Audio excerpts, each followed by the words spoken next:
Good morning.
call it. It's called brain fog.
Yo, yo, good morning. Yeah, yeah, yeah.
What the hell?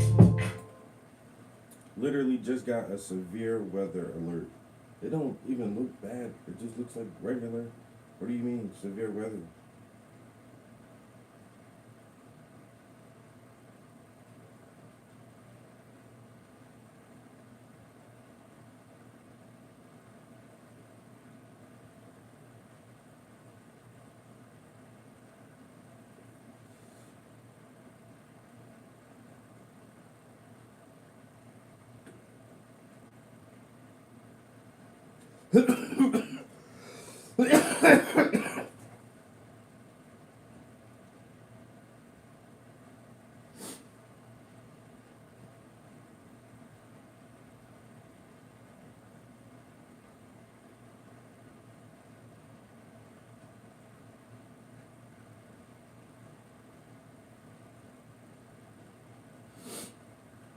I'll be damned.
another day of painting some grass.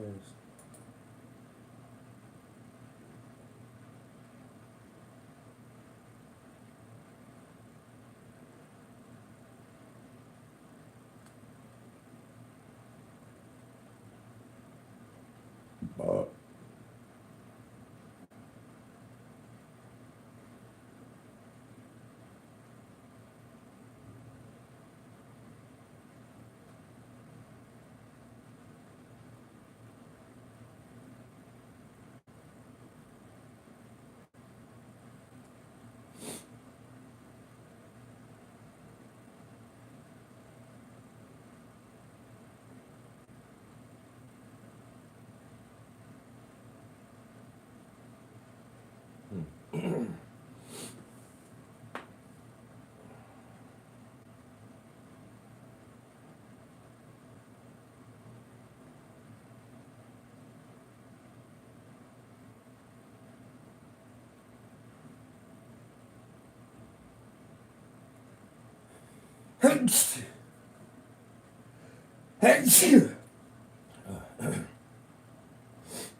man,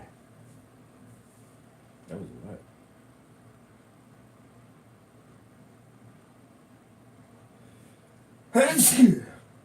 Okay.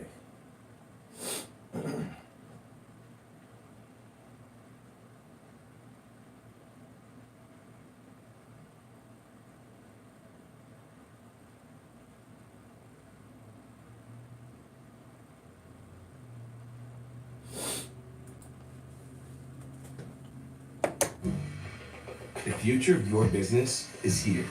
With Wix, you get advanced AI capabilities for more customization, more time, and Ryan Graves yesterday. The way I would argue it, if I was a military person, I would say this is a national security interest. And we are trying to back engineer this stuff. We're not successful. If China steals our data, if Russia can back engineer one before, if Iran gets one before us, we're fucked.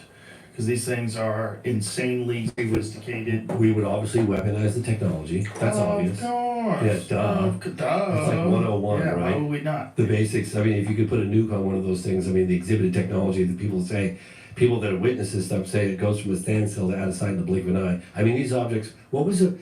David Fravor said it went from space 50,000 feet above sea level to sea level in 1 second. in 1 second. Yeah. That's insane. We talked about it yesterday. Like it's, Oh, you did, it's yeah. insane amount of speed, and the way Ryan explained it in terms of like the amount of force you would need is equivalent to how many nuclear bombs did he say? Something insane. Like the entire nuclear arsenal has to be to generate that kind of power. Whatever it is, it's if these stories are true, it's doing something that we don't understand. So if it's ours, I kind of get why they wouldn't want to spill the beans. My thought once was, what if this is not weaponizable with our current technology? Like, what if these things are our drones, but they don't know how to put a weapon on it yet? Like, because whatever you do, I have a problem with moves at that. a speed. I have a problem with that theory, and the problem I have is that the United States government has documented close encounters of the third kind. That's beings connected. Right. That's their own files, right? That's not me saying it. Right. So it's not just these objects exhibiting revolutionary technology for at least 80 years, Mhm. right? No wings, no tail, no visible means of propulsion, the ability to hover, accelerate, out of sight in the blink of an eye, riding returns at high speed, no wake, no sonic boom, Yeah. that kind of stuff. But you also have reports, credible reports of beings connected to some of the craft. And that's documented all around the world. So that eliminates, right? If it's true. So Well, this yeah. is the whole thing. Like, just Yeah. because something's written down somewhere doesn't mean that someone didn't write it down as a psyop. Someone did write it down to discredit other people with a ridiculous story.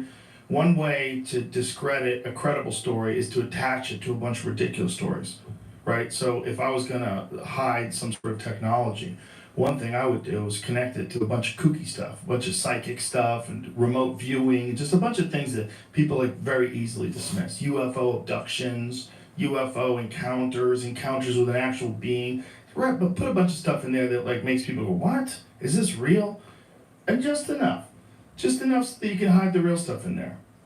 Well, I think And again, I'm playing yeah, devil's yeah, no, I advocate. totally That's all hear you. I'm doing. And again, I've said this earlier in the show, and I'll say it again, is like the reason why I believe David Grush, who testified, not just Oh, because I believe David, but David doesn't have firsthand but- experience. I We just know, talked about. but the reason, I know, but the reason why I believe Right. him is because it aligns with my research in the field. And remember, I spent over 12 years investigating on and off with my buddy Marco Leal in Varginha, Brazil, that UFO crash case, and only found out last minute, the last time I was there, that the Americans were involved.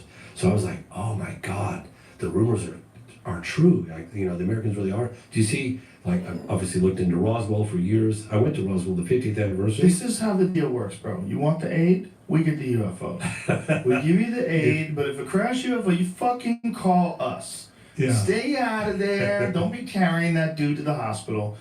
Leave it to us, and then we'll just scoop that up and shut the fuck up. What do you think about that?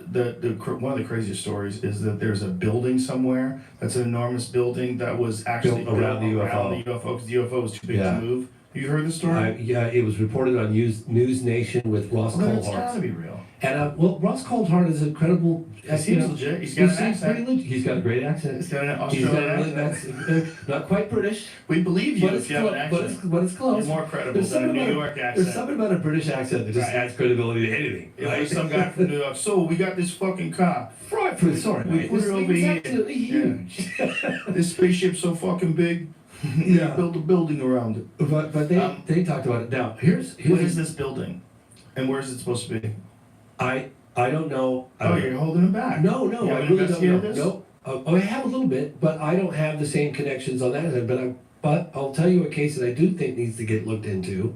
Oh, you're gonna move us around. Yeah, away from yeah, this. because this Move is us one away of from the. this. Well, this is no, but this is a craft, a recovered He's a craft. big government agent. No. This guy. So- He's trying So there's a memo in the program that was through the adoption process was released. Unfortunately, some of the names are redacted.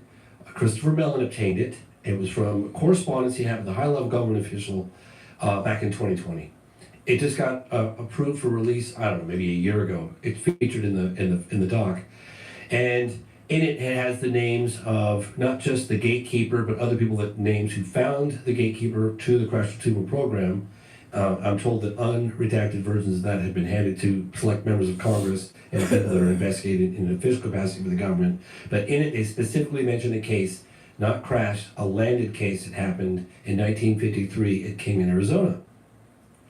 So I made some inquiries with aerospace folks that I've been meeting with quietly, and I'm like, what's this case that you guys keep talking about with the King in Arizona? They're like, oh, it was like they just landed and left. I was like, well, how do you know they landed? What do you mean landed and left? And they were like, well, the doors were open and nobody home, and they walked off. I said, you mean somebody just flew this thing down, it landed on the ground in the desert in Kingman, Arizona in 1953, and they left the doors open and left, and they were like, yep, that's pretty much what happened. So So they left the craft there. somebody they flew it down and left a craft on the ground. I was told that, and I wouldn't be repeating this if I didn't think there was some serious credibility to it, but apparently it was, and Well, doesn't that align with how Diana Pasulka and Gary Nolan have started describing these things as donations? well, the individual that I talked to was so funny because this individual was like, not a scratch. And I go, not a scratch? What? Not a scratch? Not a scratch on the... No, it was perfect, didn't have a scratch. I was like, oh my gosh. This sounds like somebody who's more than just heard about this. But one of the aspects of it didn't have a scratch on it. So I think that's a case that I think that so people the, should the definitely look into. first-hand witness said it didn't have a scratch? I don't know if it was the way they described This it. is way the problem. the This way is this- the problem I have with all this stuff. But here's the thing. If you were Travis Walton, Yes, okay, love that guy. I love that guy too. Fascinating story. I really enjoyed. We got a bobblehead. That's a Travis Walton bobblehead. Oh, no way. Well, yes Oh my way. gosh. I got it from Travis. It's him That's- staring at the sky Oh my gosh. when he was a young man. I went to the location at a So, but remote that is, spot. I'm interested in that because that's a first-hand witness. Yes. Right, that's a guy, Yes. he's explaining his bizarre experience. He's Yep. told the same story No question. for whatever, 50, 60 Forever. years, whatever the hell it's been. 1975. or Whatever it was since something. he got abducted, almost 50 years. So this guy was there. That was his story. I'm interested in that. When I hear a guy told a guy that this is what happened and this is how he Totally. described it. I'm like, Super frustrating. So talking to Jay Sands, Yes, firsthand. again, firsthand was like, what the Yeah. fuck are you Yeah, saying? face to face. Yes. Tell me what it was doing, what it looked like. Yeah. He That's said he nuts. thought it was an adolescent too.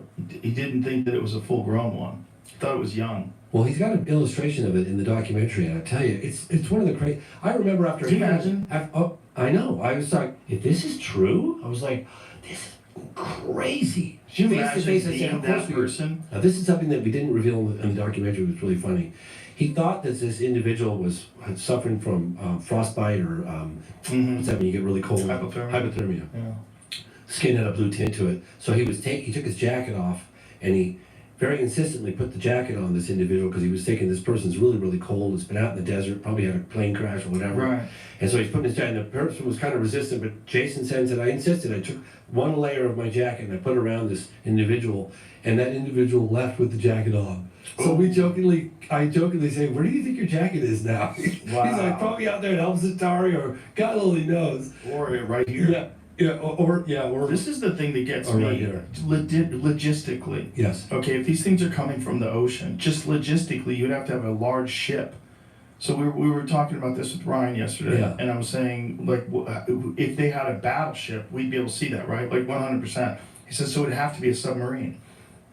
So I'm like, Jesus Christ, what if there really is some sort of a civilization underwater that has existed, coexisted with us forever?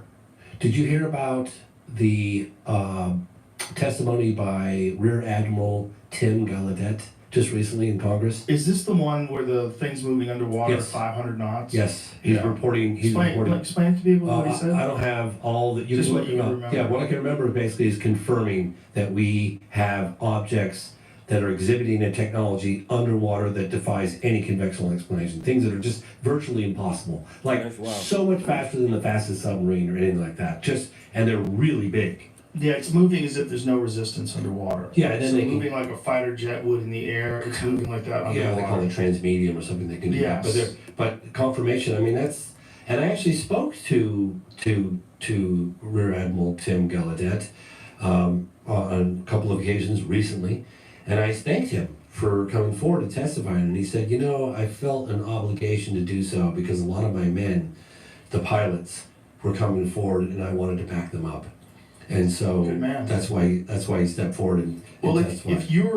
if you're coming here from somewhere else and you wanted to hide in plain sight, you would hide in the ocean. Especially if you have the technology to like completely negate any of the effects of the water and the pressure. At least explore this place on Earth. Yeah, we can't get to it. We don't have the technology yet. They know we don't. They know it's really hard to get a submarine out to wherever the fuck they What's his would name? be. Went to the bottom of the Mariana Trench. Cameron by A wild himself. boy. I would never do that. He's a wild boy. Yeah, Doesn't he have that's like 35,000 feet down? How it's far is it? something bizarre like that. I mean, that's those poor Would folks. you go down in a submarine by Fuck, yourself? No, definitely not. Hell no. A homemade one like the one those people died in. Yeah, but there was another thing about that case when the people went down that submarine. Apparently, I guess it's the Navy has some sort of very sophisticated underwater audio sensors, and Yeah. they heard the implosion and they knew about it like immediately. And didn't report on it.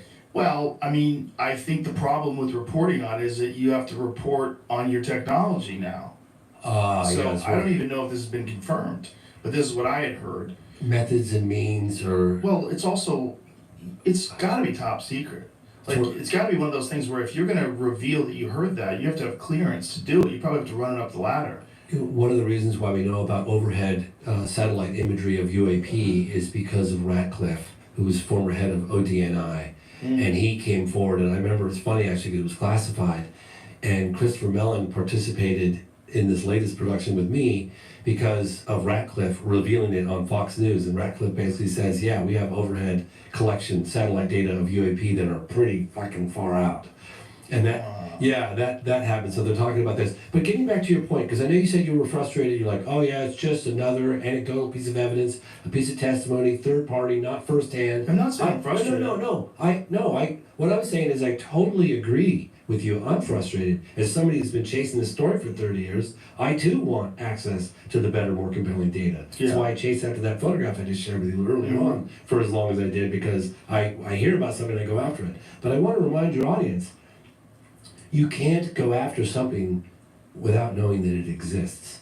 So you get the leads, we're learning more about the programs, we're learning how these programs are hidden, these WooSAPs, they're waived, unacknowledged special access programs, probably hidden somewhere in the deal. I know, it sounds crazy, but at least giving some guidance to where are these things and how these things are hidden, where they might be found. We reveal, there's a gentleman in the film called Navy X, and people are like, it's just another person testifying anonymously. Well, yes, true, but he gives us specifics on telling members of Congress where to look to find specifics. JWIX, what is it? And this is where to find the more compelling data. I'm going to read this because it's important that people know that. He's saying, look, I've seen it, and this is where it is. It's called, the official UAP data is kept either in SIPR, Secret Internet Protocol Router Network, or JWIX, Joint Worldwide Intelligence Communication System, that's used by the DoD and only available in a SCIF. And a SCIF is a sensitive compartmented information facility. So, is it frustrating to hear that and people criticize, it's just another person? But he's saying, I've seen it, it's phenomenal. He gives descriptions of some of the stuff he saw, and he's telling members of Congress, if you have the clearances, this is where it's being kept. So those are very good specifics. And again, I remind you guys, okay, just be patient. This is not a 100-yard dash. We're running a marathon right now. An ultra marathon. We are. I want to get back to what I was talking about earlier. Logistically, Okay. if you're letting something go from the ocean, Yes. if you're flying it out of the ocean, logistically, you would have to have some sort of a large craft out there that's going to house these things, or it's going to launch from, right? Yeah, If yeah. it is actually coming Yeah. from the ocean. Oh, you see, the drones you're talking about right now. Right. Yes. So either they're ours, and if there are ours, Yes. how do they hide the fact there's a battleship out there? Is that possible? And if it's from a submarine, how do they develop a submarine that can launch 50 car-sized or SUV-sized drones from? Yeah, that's one of the things that Christopher How much Mellon said to me space? this morning. He goes, that's the one element or aspect that really is a head scratcher. Because But this is the question. 50 of Right. these things coming in off the ocean, that's just confirmed. Right. No one's denying But here's the that. question. Yes. Is it possible to classify the location of a U.S. battleship that's capable of having these Big, things? so big. How could you How big would it have to be to launch 50 drones? God, you're talking, I don't know, man. But That's that's the a question. lot of drones, especially the size they're reporting. They're talking about drones the size of an SUV. Right. So with let's super long loiter time. let's imagine you. So when you take a ferry, how many cars can a ferry fit on it? I take a ferry all the time in Vermont Like a over to New big York. one, like a legit I one, put like a 50. European ferry. Oh. 50 cars. The one that's medium legit, I put 25, 30, maybe 40, 25 to 40, Okay. yeah. So More couldn't than you you think. couldn't you do that with drones? And couldn't you have something that's a little larger than the average ferry? So Why? you wouldn't need a battleship. Why would they do that? Why would they do I that don't in know. residential areas? I Why don't would know. they have everybody scratching their heads? All these press conferences, you're talking about the head of the gang of 8, Okay. right? But if they need to you're control gonna do that those exercise, you're not guys, gonna tell the if they are really looking for a nuke.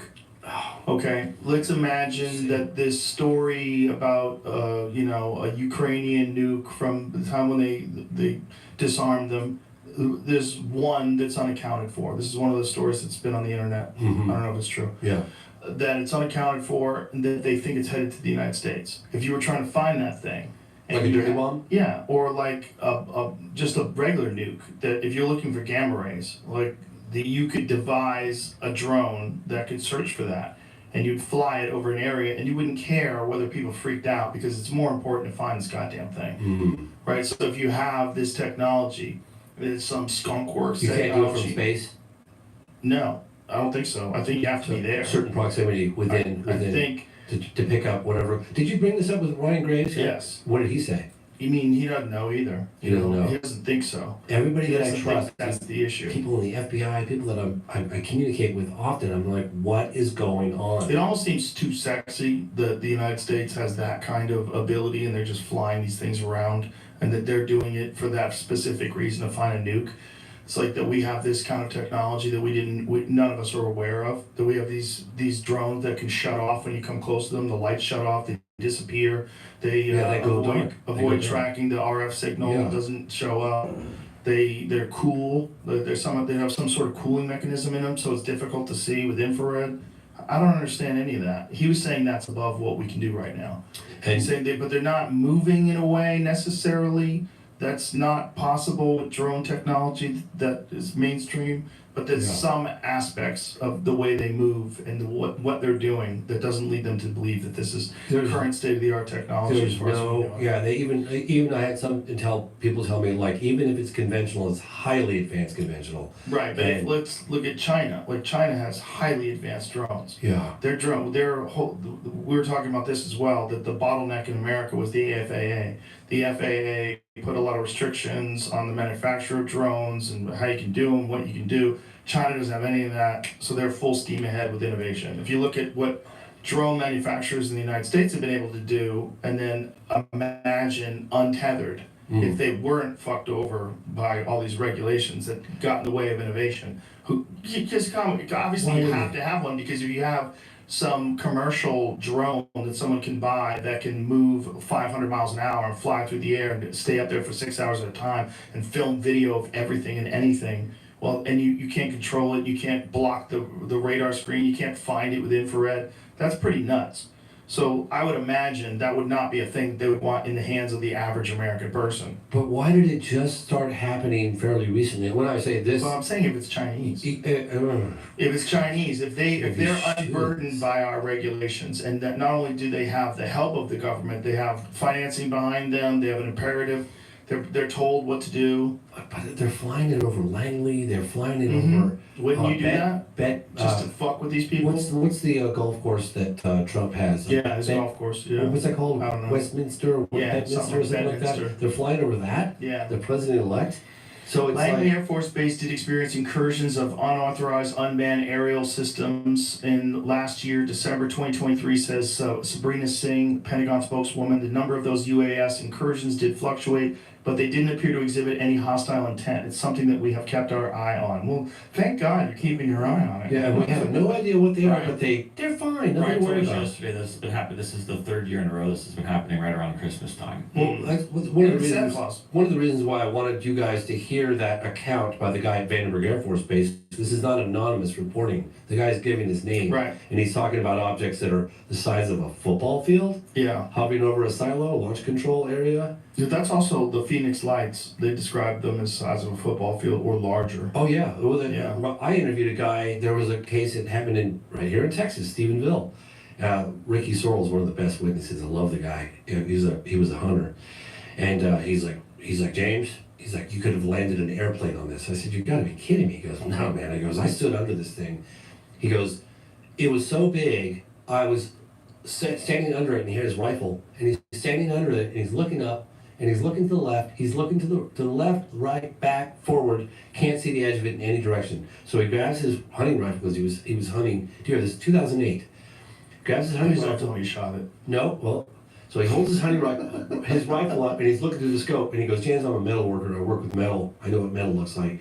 And he's looking through the scope, and he goes, man, there's no rivets, there's no seams, there's no weld marks. He's like, there were these, on the belly of it, there were these reversed, recessed cones. They're like bigger, and then they got smaller as it went up into the belly of the craft. He's looking up at it, and his finger's on the trigger, and he's like, man, I wonder, wasn't that how I go, I wonder what happened if I just pulled the trigger here, and I bet it would ricochet off or hit the belly or something. So he's looking at it, and he's just about to pull the trigger to check it out, and he goes, maybe this isn't such a good idea.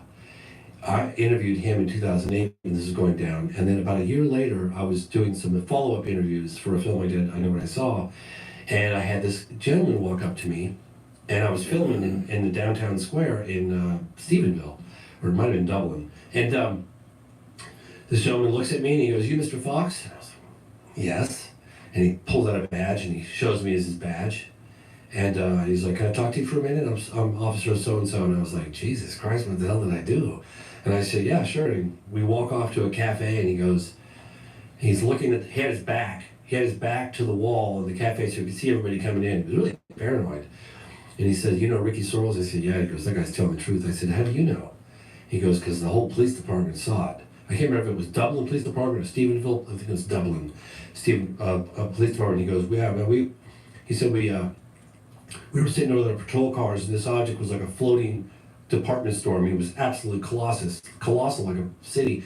Check out my radar gun, pointed at it, and it was doing 22 miles an hour. And then he said it drifted off, and one of the officers, I don't remember the name of the gentleman, took his dash cam, and he flipped it up and he filmed it. And apparently one of the biggest mistakes this individual made, this police officer made, was that he didn't make a copy of it because the local Air Force base requested that film footage and got it. And so I've been telling people to go after that stuff exists. But my point is, this object was so big, people claim the first-hand witnesses, that you had landed an airplane on it. Yeah. I mean, what is that? Those are the what happens cases. if you see that? That's the thing. Like, if you see that, do you even tell people? You sound like a kook. Yeah, Like, well- if I saw it, if I was outside in the desert, Yeah. and I was just chilling, and something so big that I couldn't see the edges of it Yeah. flew overhead, I don't know what I'd say. He said when it took off, it was like this. He goes, James, and Ricky didn't want to give me an on-camera interview. For the longest time, he said, I'm not coming forward. I'm not going to do it. I'm not going public. I worked on him for 8 months. Finally, I got the green light. I flew back out to Texas, got him on camera, put him in the movie. But he said when it took off, it went from this, a complete standstill, and it went straight up, like at a slight angle, but straight up and gone. He goes, James, I said, describe the acceleration. He goes, yeah, Lord, I'll tell you, the best way I can describe it is that had I blinked, I would have missed it. That's how fast it took off. So it went from here, like that. He had helicopters hovering over his, I know this sounds crazy, people are gonna be like, oh, this big, but he had helicopters flying over his property for a while, right around the time that I was trying to get him to go on camera. He came out in his underwear and his shotgun late at night with his helicopter spotlighting him up, and he ended up calling the local Air Force base and said, stop flying over my house at night. And they said, we suggest you stop talking about what you saw. And so he was kind of spooked. And about 8 months later, he finally decided that he was going to go public with the story. But, everything to lose, nothing to gain. You get this countless reports of these cases, and they're around the world, right? It's not just the United States. I've demonstrated that time and time again. But there's more of them in the United States than anywhere else, right? Well, I mean, one of my favorite cases, Rua, Zimbabwe. That's an amazing case. Right. But there's more sightings in the United States than anywhere else, right? Seems to be an attraction, almost like a moth to a flame with nukes. Somehow they're interested in our nuclear capabilities. And I remember interviewing Robert Salas, who was a launch control officer, who described this whole event at Malmstrom Air Force Base in the 60s, where these UFOs were witnessed on the base, and then all their Minuteman missiles started getting shut down. And I remember saying to him, like, well, what's your take on that? Like, what kind of, and he goes, and I realized why this individual was a launch control officer, because he was so measured and so calm and so cool. And he goes, well, James, the message I got was kind of clear. It's almost like taking matches out of the hands of a baby. About the nukes. Yeah. Yeah. So, with the phenomenon, you look at what they do, right? And that says some things. They've done some pretty brazen events, right, over the decades. But you also look at what they don't do. Because if the phenomenon wanted to end this, secrecy once and for all they'd have to do is hover over the Macy's Day Parade or the next big Super Bowl, and it's game over. They don't do that. They've done some pretty brazen things, right? I mean, case in point, March 13th, 97, over the state of Arizona, including the governor, Fife Simon, witnessed that massive, there were a number of UFOs witnessed, but the main one, was this big boomerang-shaped craft, and even the governor said it must have been at least a mile across from wingtip to wingtip that floated. And I actually interviewed people that worked at Luke Air Force Base at the time, and they said that they scrambled jets to intercept this thing. And I interviewed a number of people that saw that craft. I mean, that stood that light down on their lawns and watched it float over the top of them. And apparently, according to this individual that I met in the late 90s at Luke Air Force Base, they scrambled a military jet to intercept this thing. He came up on it, could have landed on the damn thing, it was so big. And it went from moving very, very slowly to accelerating like warp drive. Boom, just gone. When the jet came back to the base, Luke Air Force Base, they had to carry him out of the plane, I'm told, because he was so shaken by what he saw. Yeah, I could imagine you wouldn't handle that well. Can you imagine having to keep that secret?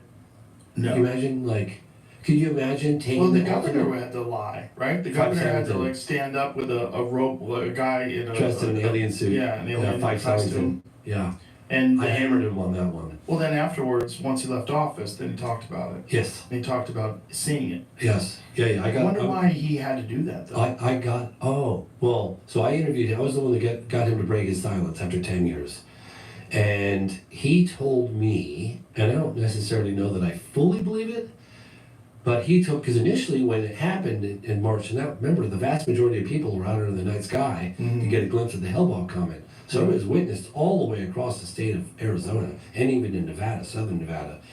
And yeah, that's it. there he is. Fife told me that it was growing hysteria. But initially he had set out and he said, we're going to find out. I'm contacting Luke Air Force Base, reached out to the Pentagon and all these various services, and we're going to get to the bottom of it. And then, I don't know how much longer it was. Was it later that day or was it the next day? He held an unscheduled press conference, and that's when he had his aides dressed up in an alien suit and made a mockery of it all. And I can assure you, pissed the hell off his constituents and the witnesses all across the state of Arizona. They were furious. And I confronted him on that 10 years after the fact because I was pissed off. I was investigating that case when it happened in the 90s. And I interviewed a lot of really good witnesses. And he said the reason why he did it was because of growing hysteria, that he wanted to calm down the hysteria. But did he get a phone call just saying, hey, kill this story? I lean in that direction, but he's never, even when we're having cocktails together, he's never confessed that that happened. But it was awfully suspicious the way it all went down. It's Because a little weird, especially considering he actually saw it. that could have been a turning point in the UFO phenomenon reporting, era, right? Mhm. Like suddenly you get this massive sighting, which would happen today. We would have been covered by, everybody's phones and whatever. Mhm. But if the governor had come forward and said, yeah, we need to figure out what that thing is. I'm a former captain in the Air Force, I'm a pilot, and I saw it, and I don't know what the hell that thing was. Is there any footage of the actual thing, the triangle boomerang? There's some footage floating around, and I featured some, and I know what I saw. You got an object in the night sky with lights that, and at the time in 2009, I did some kind of enhancement. I'm sure the software is a lot better nowadays. Of it looks like a big, I can draw it. Like a boomerang. Yeah, but more angular. It was like this. And my drawings Like are that? terrible. Like that? Look up at the screen. Yeah, kind of like that. Yeah. Mm-hmm. Yep. And so that image in the far left, that's the, Yeah, and there was. that's it right there, So right? yeah, and here's something that kind of throws off the trail here because, Look at excuse that. me, the object came down of the state of Arizona. It went from north to south. Is that legit? On the right there. Yeah. I honestly, I can't say. I'd have to really do a deep dive into it, but let me tell you what happened because this was brilliant. So what happened was you got this massive object from around 5:30 at night in the southern Nevada, and then it drifts down very slowly across the entire, from north to south, across the entire state of Arizona, and right around 7:30, 8:30, the Barry Goldwater mountain range, which is the direction it was heading in, the military decides to drop a bunch of flares. And so people were like, oh, there it is, there's some, and a bunch of people filmed the flares. So in my opinion, it was a diversionary tactic that was brilliantly done. Because why the military suddenly decided to drop flares in the shape of, somewhat of the shape. So I think that some of the footage that you've seen out there is military flares. But there's, and there was an effort, I don't know if you want to get into it right now, but there was an effort by the so-called M&B, which the MIB, these men in black, or the whatever unknown government agency they come from, that took some footage that I was learning about during my investigations in the 90s, and then you're looking at me looking crazy. No. So the first time I really heard a really credible report of the MIB, and I decided not to report on it, was when I was in touch with a woman who was Councilwoman Frances Barwood, who was one of the few officials in Phoenix area that was saying, hey, let's investigate what these people are claiming to have seen. She's not saying aliens have landed. All she's saying is, hey, these people have a right to know what's going on. Let's launch an investigation. She was lambasted over the media, made fun of, ridiculed. But as a result of her inquiry, public inquiry, and putting it out there, one of these individuals reached out to her, and I know this because I know her, Francis Barwood, and I heard the whole story. And he was a Vietnam vet, and he was on the roof of his house with a tripod and a camera, and he was trying to get a glimpse. He was trying to film the hail bomb comment, and he had walkie-talkies, and he was monitoring the truck drivers driving up Interstate 10 from Tucson to Phoenix. And so he's monitoring this, and he hears these truckers talking about a massive UFO, and he's like, shit, that's heading right towards my house. So he was like, I'll film it. So he had a camera all ready to go, and the object went right over his house, according to him, and he filmed the whole thing. And he goes, yeah, I filmed the whole thing. It's pretty spectacular. And I know that you're launching an investigation, Francis Barwood. Would you like to see it? And she said, yeah. So they made arrangements where he was going to drop it off at her office. Either later that day or first thing the next morning, two representatives, and it was July at this point, it was very hot, two men in dark suits showed up at his house, and they said, hey, he was apparently relieved that's all they wanted. He said they were quite menacing looking, didn't really say a lot. They said, we're from Francis Barwood's office, we're here to pick up that footage. So he gives them the footage. He said the only question they asked him is, did they make any copies? And he said no. And so they take the footage, off they go. But he doesn't hear it from Francis Barwood. He's like, what the hell? So a couple days go by, I think possibly up to a week. He calls her up and he says, and Francis will tell you this, she'll validate what I'm telling you. He says, hey, what do you think of the footage? She goes, well, what do you mean what did I think of the footage? I never got it. You were going to drop it off at my office and you didn't show up. He goes, well, I didn't have to. You had two men from your office show up and pick up. She goes, I didn't send anybody around to your office. And I know at the time, in the late 90s, I'd heard a couple of stories prior to that, and I thought, this is too out there, this is too outlandish, no one's going to believe this, I have no proof of this other than her testimony, screw it. And I didn't report on it. But hearing those cases over and over and over, it's like, there we go, once again, the so-called evidence that could prove or disprove, one way or the other, that something truly extraordinary took place in the skies over Phoenix back in 1997, vanished. But there is some that's slipped between the cracks that's out there. You just have to do due diligence, and I don't have the time to sift through But all those of it. images that we're looking at, they look too clean. Yeah, and I don't know what's AI generated or whatever, but Or what could have been in a documentary, like a recreation. I know what I saw features some of the footage. Yeah, I covered that case extensively. So if anyone's interested in the Phoenix Lights case, but I can tell you, How many people saw it? oh, thousands. Yeah. Thousands. I talked to another woman, Stacy Rhodes, and her daughter Emily, and they said they were driving on Interstate 10, and she goes, look, James, I'm going to tell you how big this thing was. I said, how big? And she goes, first of all, there were people stopped on the freeway, just like stopped as this thing was like close encounters, it was floating over the. She goes, I could have held up a newspaper like this and looked to the left, looked to the right, looked at that, and she said I couldn't block this thing out. That's how big it was, and it didn't make a sound. It was gunmetal black.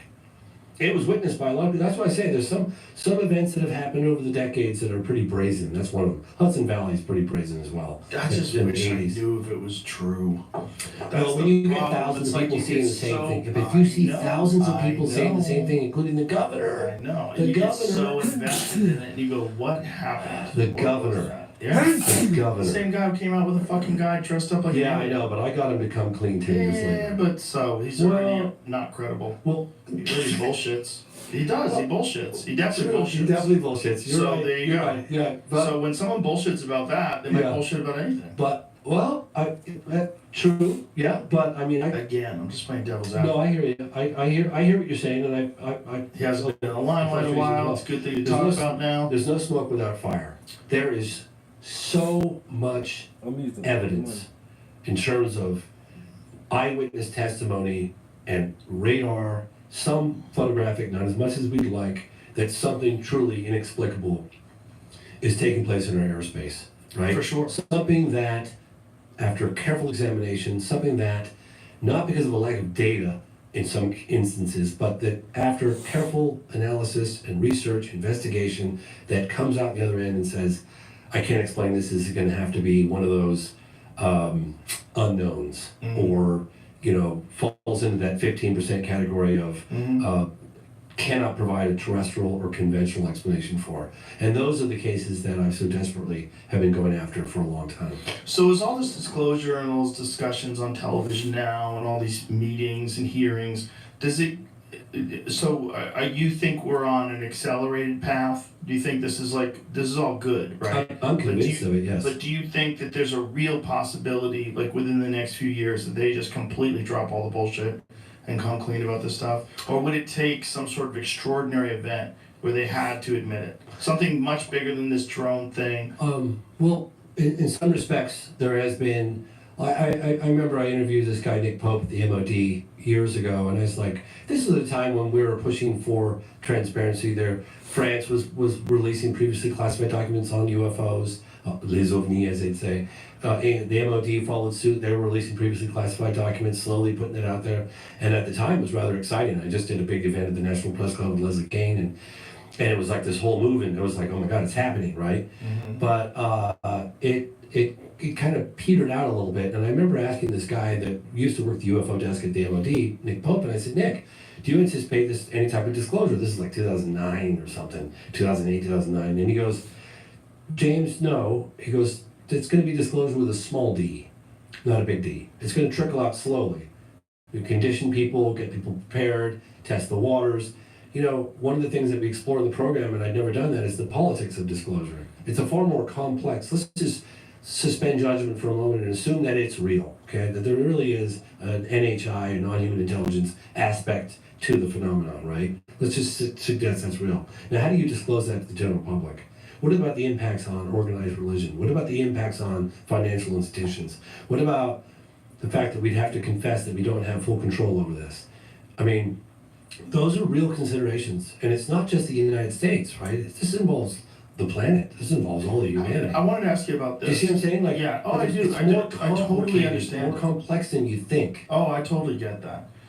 How does Russia handle these things? How does China handle these things? Well, there was a case in China that happened in 1994, right around the time of Rua, Zimbabwe, also in 1994, called Mengjiao.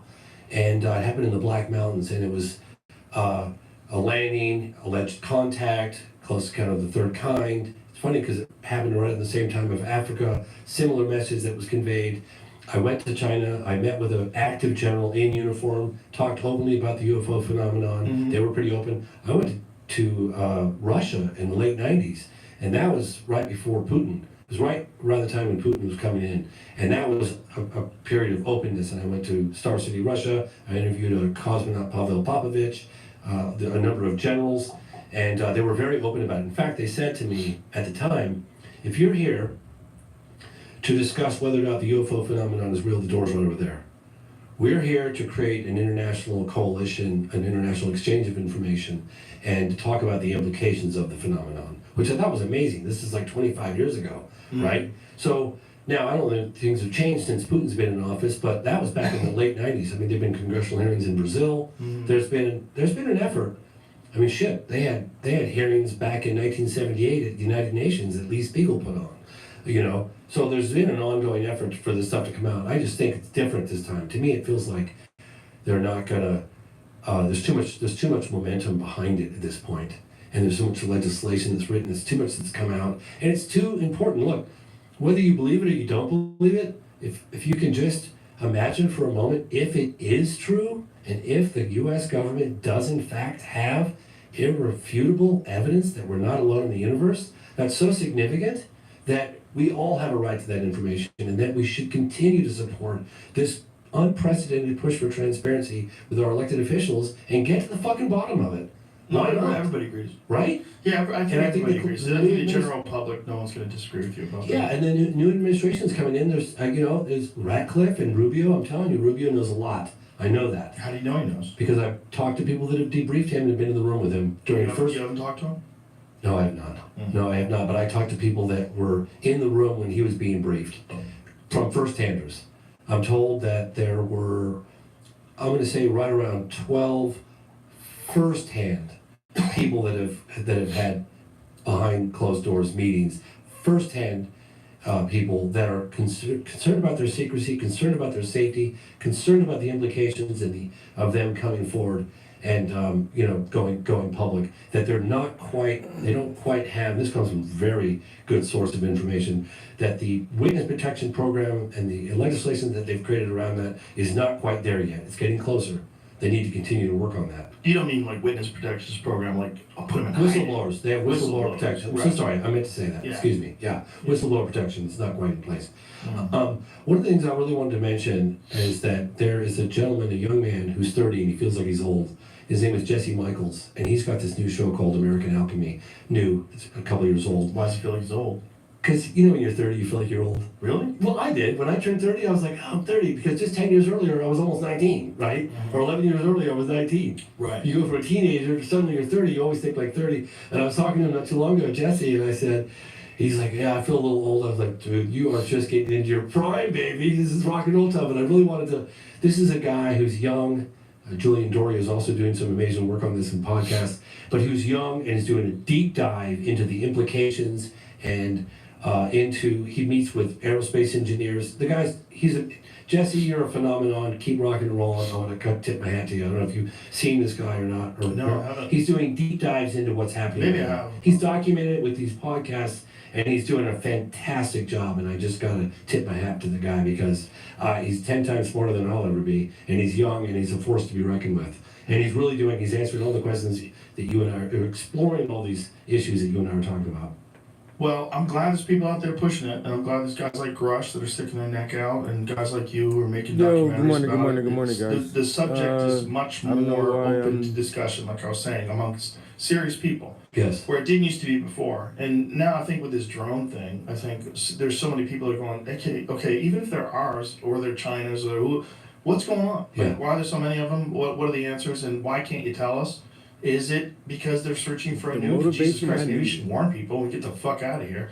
Yeah. Is that really what's going on? Like, if it's not, what is going on? And if it's not ours, what are they? And how come you can't track them? How come, like, what kind of... Very bizarre. It doesn't even make sense. It's very, It doesn't very make bizarre. sense when you think of the Ooh, capabilities gonna live of the stream? United States Nice. military. It doesn't make any sense. They can't figure out what's going on. I think what Trump said is probably correct, that the government knows. They know what's happening, and they don't want to... All right, and I'm definitely I already subscribed to the channel, so if I don't see some live streams popping up soon, hey.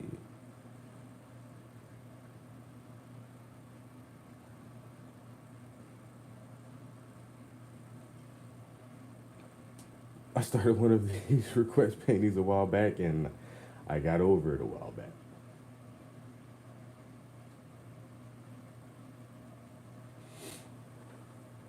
Yeah, you should definitely live stream that. I'll check that out.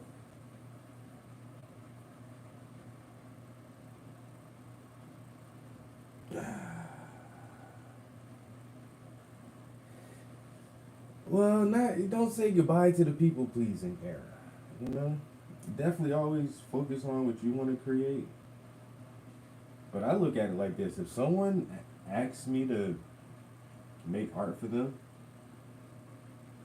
I take that as a great honor. Because there's so many artists out there. There's so many people who say, I'm an artist, I can do that, I can do that. And so when somebody comes to you and specifically says, hey, I want you and your art style and your creativity to do this project for me, I look at that as a really, really cool thing. You know, because you could have asked anybody else to do that shit.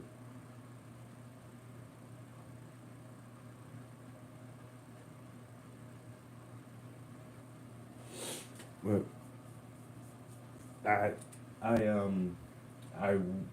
I wish my own art would sell more, and that is the absolute truth. I don't mind going commissions, but I wish people would just buy my art, buy the idea that I like, buy the stuff that I'm coming up with. And I'm like, yeah, but I got a cute dog I want you to paint. All right, ma'am. I'll paint your pooch for you.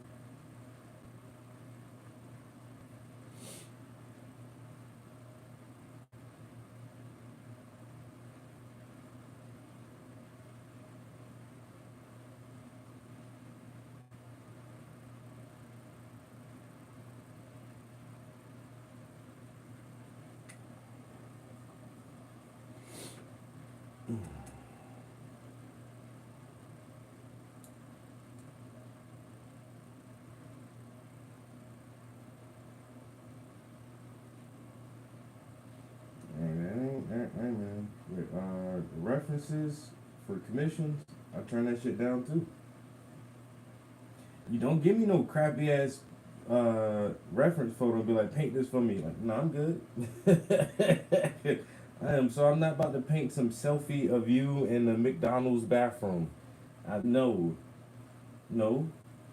This is a terrible picture.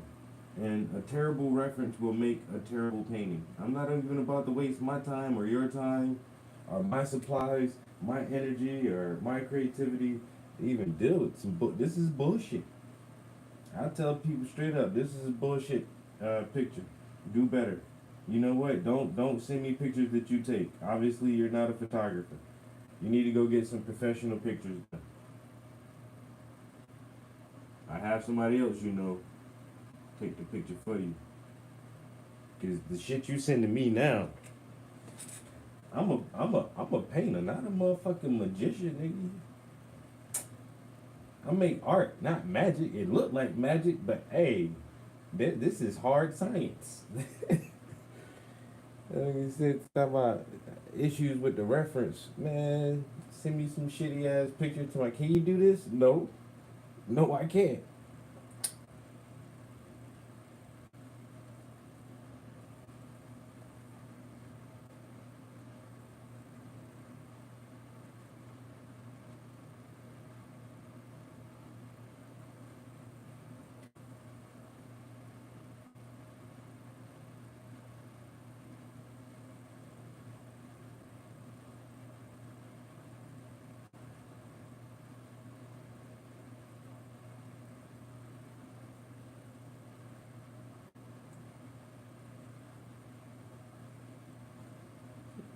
Say he sent me a little teeny ass blurry picture. I asked if they could get me a bigger reference and haven't heard back from glad I haven't taken any payment up front. Definitely IG. When will you be going live?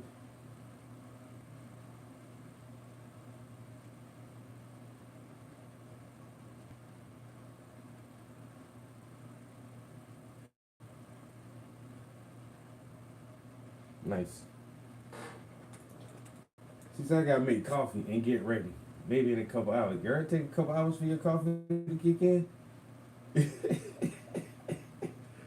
Said, I gotta drink this coffee, and then in a couple of hours, I might be getting ready to get started.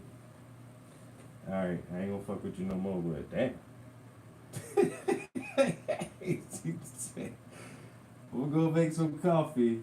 I'll be ready in a couple hours. Damn. See, you need to get your ass off that beach. She too damn lazy enough. Just looking at the waves crash. It's too serene. Get your ass.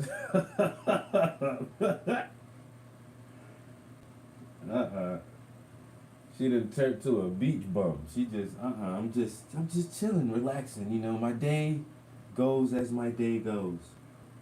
I move according to the synchronicity of my internal clock.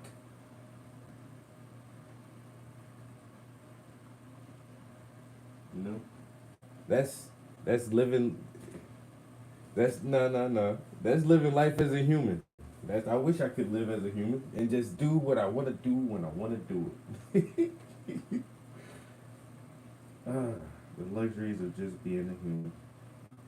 That's why I'm doing it this week and next week. Hey, on these days off, I'm just doing what I want to do when I want to do it.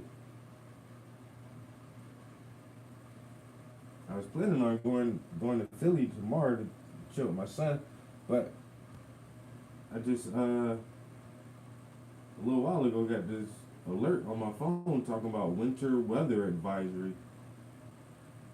I live really, really far north, like far north, and so our winters can be kind of bad sometimes. And also, that's why in the wintertime, I try to already have all my references and everything stacked up so I don't have to bug people to do photo shoots when it's cold and snowy and rainy out. Motherfuckers don't like doing shit up here in the wintertime. You know, cause we ain't got no beautiful sandy rock beaches around where I'm at. You know, it's wintertime where I'm at.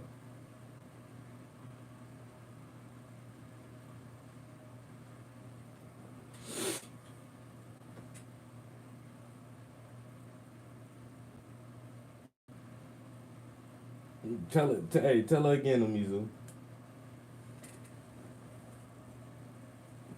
Tell her again. That shit'll be alright. Focus on the art.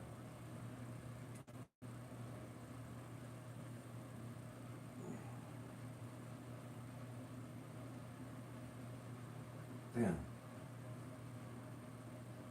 Now I'm thinking like, should I have made me some coffee this morning? Do I need coffee now? I don't know.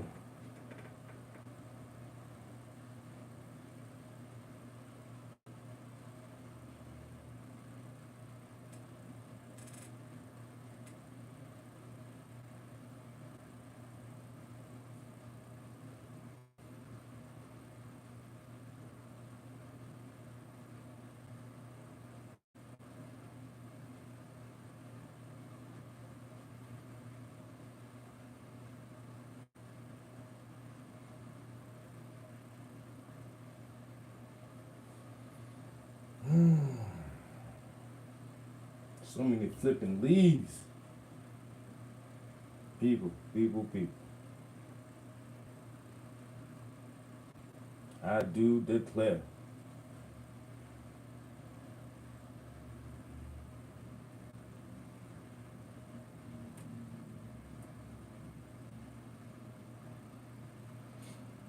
I do declare. There's a lot of motherfucking shrubbery. We are the knights who say me.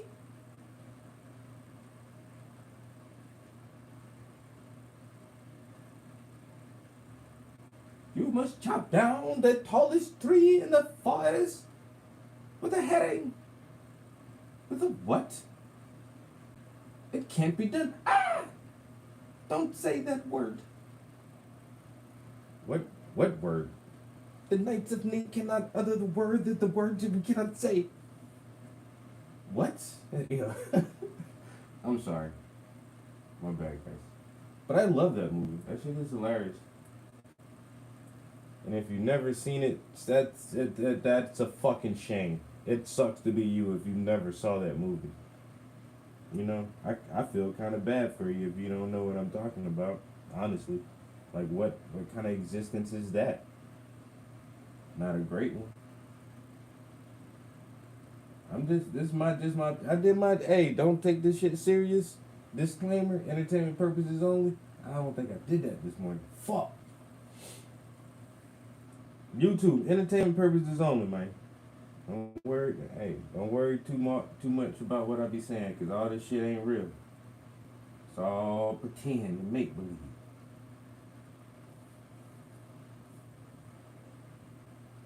Man, yeah, 100,000 million.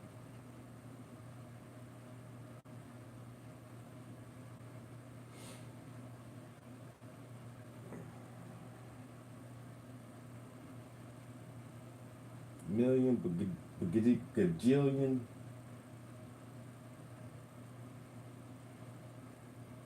I ain't gonna lie, after this painting, I might take a break from painting.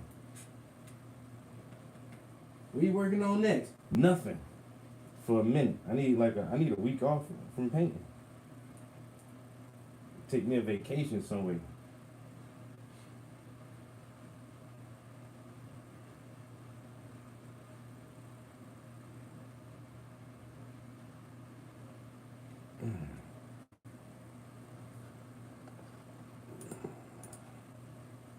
Why wouldn't he though? He could tell us. Why wouldn't he tell us? I don't think he knows yet. I don't think until he gets in office. So he gave a speech about it. at Mar-a-Lago. I saw that, but did he say, Well, let's watch it. We'll watch Yeah, it. We'll did- watch it. yeah, Pull the speech up. yeah, because I'm wondering if he, yeah, well, we're about to find out. Yeah, essentially he was saying that he knows that the government knows what's going on, and they're not telling us. So- that means they're not telling him. So they're not telling him. No, I don't think until you get into office, you're not the president, right? So he's the president-elect. I don't know Right. what kind of Clearances that he has. Yeah, I don't understand how that works. God, I'd be very curious to know what he knows. Right, especially with this, like, who do you even ask? Like, who is the person that can lay out the information? Like, which department, which agency? Yeah, Let's right. hear It it. seems like they're so compartmentalized. Thank you. Good to see you. Good to see you. Can you comment on the drones that are flying around New Jersey reports? It seems like the American people have a big The government knows what is happening. Look, our military knows where they took off from. If it's a garage, they can go right into that garage. They know where it came from and where it went. And for some reason, they don't want to comment. And I think they'd be better off saying what it is. Our military knows and our president knows. Our president And for knows. some reason, they want to keep people in suspense. I can't imagine it's the enemy, because it was the enemy that blasted out. Even if they were late, they blasted. Something strange is going on. For some reason, they don't want to tell the people, and they should, because the people are really, I mean, they happen to be over Bedminster. We One should- another, too. What? They're very close to Bedminster. I think maybe I won't spend the weekend in Bedminster. I've decided to cancel my trip. No offense, but if you're paying more than $30 per month on car insurance, you're getting ripped off. Guys, so everyone's ditching their car insurance and doing this instead. The reason why you're likely overpaying. Yeah, I think I won't spend the weekend in Bedminster. yeah. I mean, Wow. I bet someone told him, Mr. President, it's pretty important that you don't go to the golf course. Yeah. God, that's so crazy. Yeah. Hey, So what does that mean? I gotta, if you don't mind, I was contacted, I went to Are you gonna switch subjects? well, no, this is all about exactly what we're talking about. This is something that I really need to put out there because it's very important. And Okay. it's an unprecedented effort spearheaded by this woman, Andrea, who runs a number of communities on Reddit. And she said that they're banding together for the first time ever, it's the biggest grassroots campaign, for government transparency. This is happening on Friday the 20th of December at 3 p.m. Eastern Time. And this has the potential to reach millions and millions of people. It's the most unprecedented event on Reddit in history. And I'll post all of the necessary information on X because this is a very grassroots effort. And What are they doing? at James C. Fox on X, formerly known as Twitter. It's the Reddit community is banding together for a huge grassroots campaign for government transparency. So basically, all the various platforms on Reddit, like paranormal, UFO, they don't usually get along too well, but they're all combining their resources and they're getting together for the first time ever. And to push for government transparency, there's a couple of government insiders that appear in my film that will be appearing on this to answer questions and what steps need to be happening, what's going on today. And this is happening on the 20th of December, 3 p.m. And I'll be posting more information, the very specific details on X at James C. Fox. I just wanted to get that out there before because Well, the more of this stuff that happens, the better. The more people demand it, the better. The Yeah. more politicians hear from the people and want to, I mean, especially politicians that are up for re-election and they want to Yeah. show that they're doing what the people want them to do. Yeah, I'd like to know more, but obviously I'm very happy that we're hearing much more about the subject in a serious way. yeah. Whatever the hell's going on. Yeah, well, I really encourage you to watch the program. I will, 100%. I went bent over backwards to put together and explain everything in layman terms, what's happened from 2017 to today, because it's unprecedented. We're living in an unprecedented moment in history. There's an unprecedented push for government transparency, and I want to continue supporting our elected officials' bipartisan effort to get to the bottom of this. And I especially want to throw a shout out to Representative Burchett because you're killing it, buddy. Thank you. Hey, Jamie, why don't you use ChatGPT and ask ChatGPT what's going on with the drones in New Jersey? I'd be very curious to hear about that. Yeah. It's a damn good idea. And maybe then ask Grok. But ask ChatGPT what is really happening with the drones in New Jersey? Let's just see what Yeah, so ChatGPT says. tell me how that works. I don't know, So we'll find out. it's AI, right? Mhm. And What is really happening with the drones in New Jersey? Let's see. So what does ChatGPT say? ChatGPT's gonna search the web. this is Okay, amazing. numerous drone sites have been reported across New Jersey and other East Coast states. It's incredible how fast this is. Look how fast.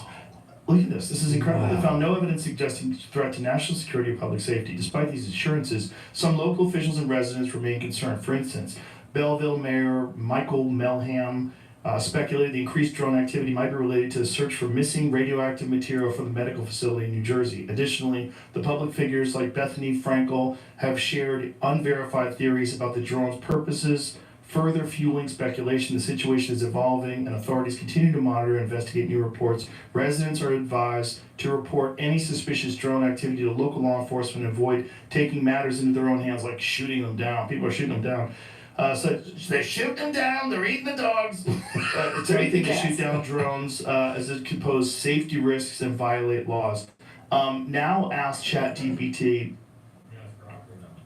Oh, let's just keep going with ChatGPT for a little bit because you're asking it again. Ask ChatGPT, if I live in New Jersey, should I get out of town? Yeah. If I live in New Jersey, should I get...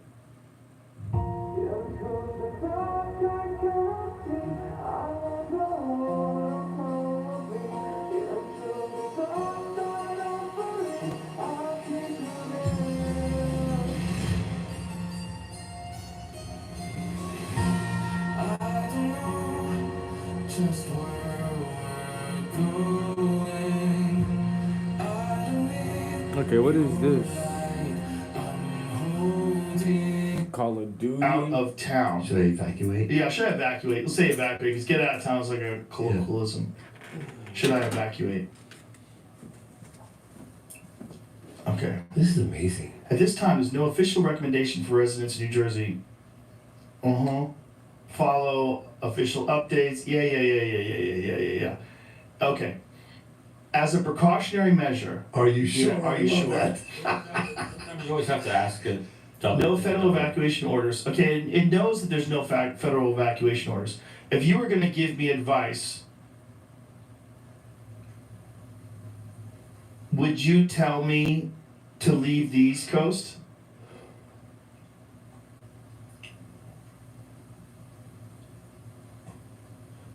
Advice is fucked up. There we go. Based on the current information provided by trusted authorities, there's no evidence of an imminent threat. Yeah. Could you imagine, put this in, could you imagine a scenario where these drones are actually looking for a nuclear bomb? And if so, would you advise me as a preemptive measure to evacuate? I type so much worse when people are watching. I'm so impressed at how well he's typing. Actually, I really am. While it's possible to imagine scenarios involving drones searching for dangerous materials such as a nuclear bomb, there's no verified information suggesting such an extreme situation. Yeah. So How about this? I think, type this in. I was if I put it in Grok and fun mode, we might get. But hold on a second, but try this. is there a non-human intelligence behind? Listen, I think the drones are looking for a nuclear bomb, and I am going to leave New Jersey. Where should I go? To Montana. How far away should I go? Well, that's okay. If you leave New Jersey as a precautionary measure, here are some suggestions for places to relocate temporarily. Texas, you're doing good. Head west. Okay, so now we're getting better. So now it's saying go further away. Wow. Colorado, scroll back up so I can read that where it said Colorado. Consider Durango, Grand Junction, or areas outside of Denver. These are safe and equipped with modern infrastructure. Almost They're got it. telling you to move This is telling you to get away from big cities. Durango. Tennessee, the Smoky Mountain region and Gatlinburg or Knoxville provides natural beauty, lower cost of living, and a sense of isolation. They're telling you how to rebuild civilization. Okay, if a nuke goes off, Where to go? if a nuke goes off on the East Coast, type this in, Jamie. I don't want to If a know how nuke to goes off rebuild on the East civilization. Coast, where should I be to be safe? Damn, why y'all asking If you're concerned about shit potential like that? nuclear incident, here's a list of safest options based on geographic, environmental, and strategic factors. Montana, Colorado, Wyoming, Idaho, sparsely populated, vast distances from major cities and military targets. Towns like Bozeman, Jackson Hole, Sandpoint are beautiful, remote, and away from the fallout paths. Jesus Christ. I'm curious, what would happen if you asked Chat GPT, is it? GPT. GPT, if what percentage of UAP represented non-human intelligence? Okay, that's a good one. What percentage of UAP represent a non-human intelligence? That is a good I'm really question. curious. Is that out there on the web I somewhere? know, but Yeah, let's but see what it still. says. Could represent non-human intelligence remains unknown and speculative. Current investigations by UAP organizations like the U.S. government emphasize the following: most UAPs have conventional explanations. Oh, this is Project Blue Book bullshit. It's all percent, 5 or 10% of UAP cases remain unidentified even after thorough analysis. These These cases, also I was like unusual 15 to 20, flight but yeah, 5 characteristics. to 10%. Evidence inconsistent with known human technology, no conclusive evidence for non-human intelligence, while some UAP cases are puzzling. The government has not officially, okay. Commander, but I type didn't this know in. Chat GPT had all that. Commander shit. David Fravor encountered a tic-tac Yeah. tic-tac shaped craft. Probably one more. After I do this whole layer, I'll come back with another green, more greenish yellow layer for highlights. Cause some of these, I'm not getting a lot of contrast in it right now, just because I am trying to do wet on wet. So for some areas where the light hits a little more, I'll definitely have to come back. I probably won't have to paint the entire thing over again. Just most of it. It fucking sucks. Yeah, there's gonna be at least one more layer if for highlights and to strengthen the contrast a little bit more.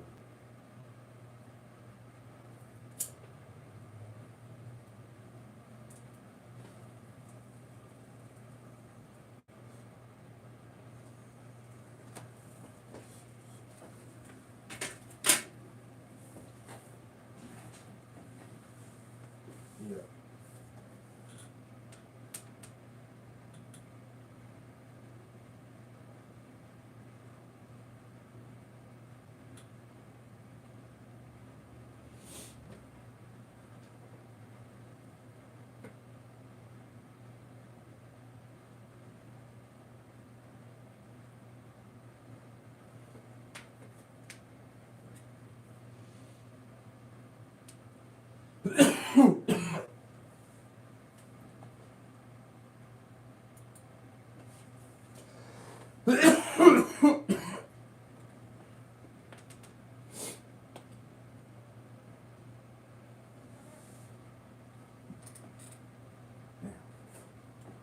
I feel like there's other shit I should do today.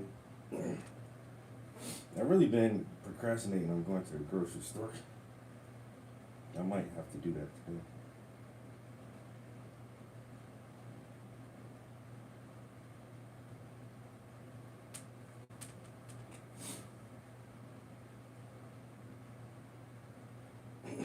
I got some dividends paid out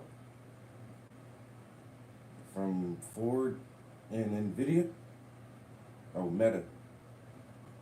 Meta gave me 3 cents, and Nvidia gave me 10 cents.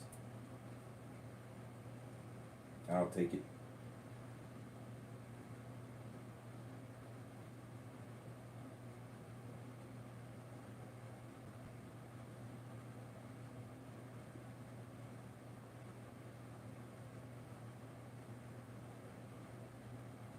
Mm-hmm.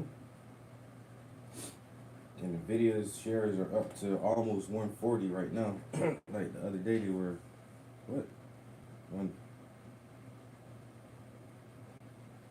it was 130 something. Them shits are 139.93.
Damn, bro.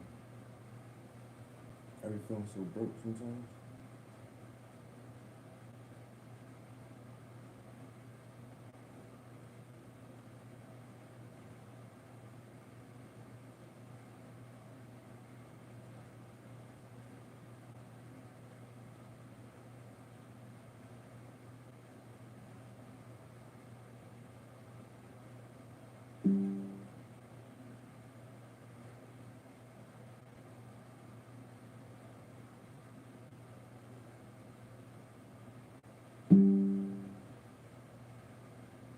What is that?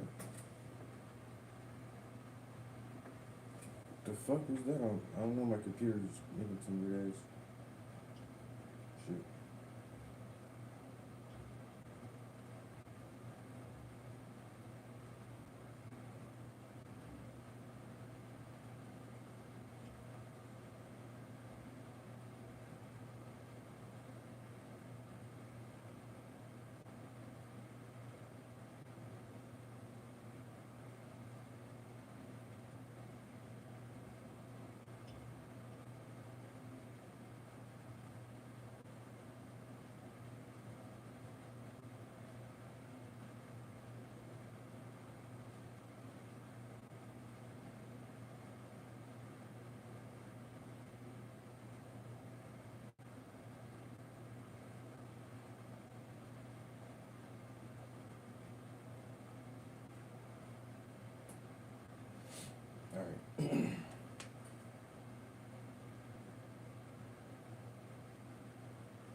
2, privacy, and make sure you turn this SEO setting on. This will help your art posts rank in Google and Instagram searches. Finally, number 3, go to Account Center. Click on your information and permissions. Now clear all your search history for all time. Make sure you save this for later and follow for daily growth tips.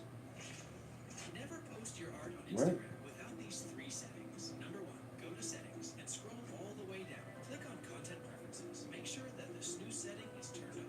Number 2, go to account privacy and make sure you turn this SEO setting on. This will help your art posts rank in Google and the snooze setting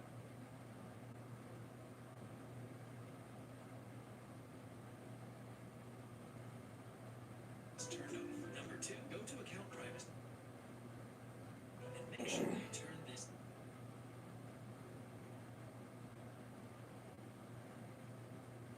SEO setting on. This will help your art posts rank in Google and Instagram searches. Finally, number 3, go to Account Center.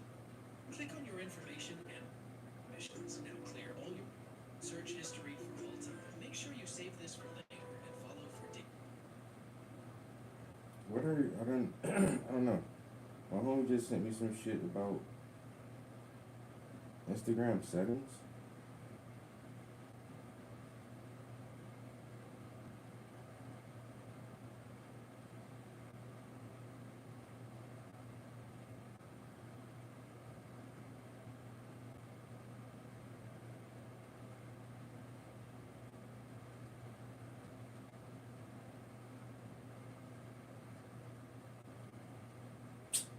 Yo, these fucking options are so different now. Like, I guess since the last update, whatever they just showed me, it don't even the fucking options ain't even set up the same way anymore. So it said what? It said go to your settings. daily growth tip. Never post your art on Instagram without these 3 settings. Number 1, go to settings and scroll all the way down. Click on content preferences. Settings and content preferences. Okay. Scroll all the way down.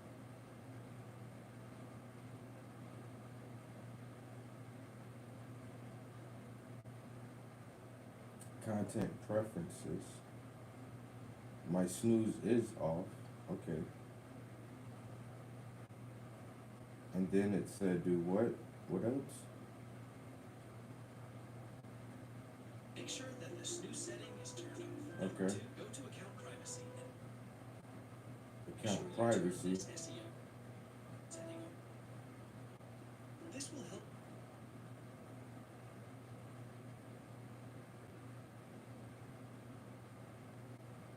Account privacy.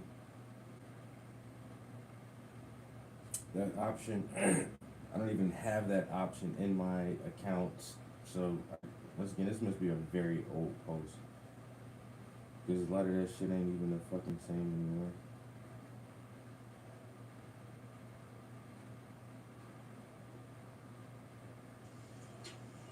You want me to get dinner or not? I'm coming.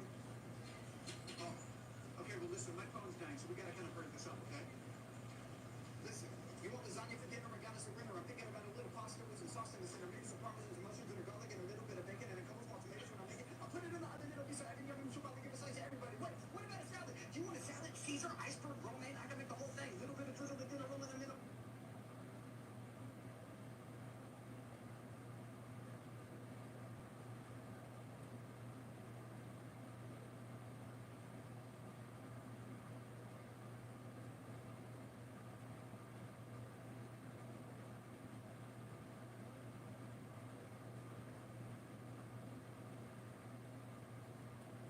That shit is wild.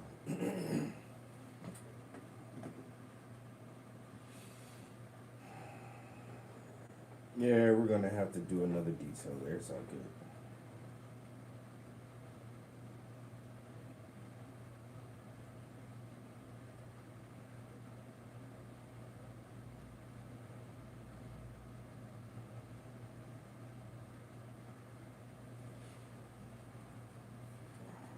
Doing Instagram for a second until my phone died, like yesterday. Flip the camera.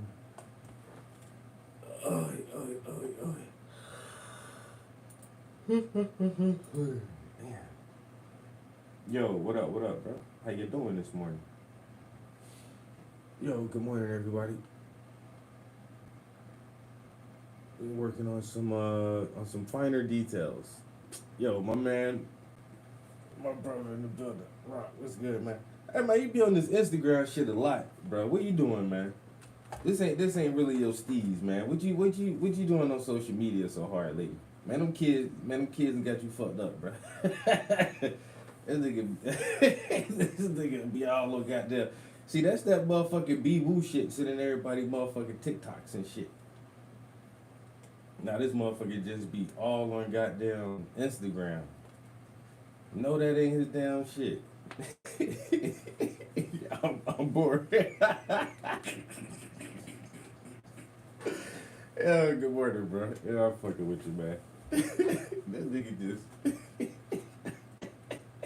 Yo, y'all don't understand. This man, that's not his shit. He not no damn social media motherfucker. At least he fuck with me on social media, though. I appreciate that much. I know that, now that's where the real love come in at, because he don't really be doing that shit, but that nigga popping in my damn social media. I sure appreciate you. Good morning, bro.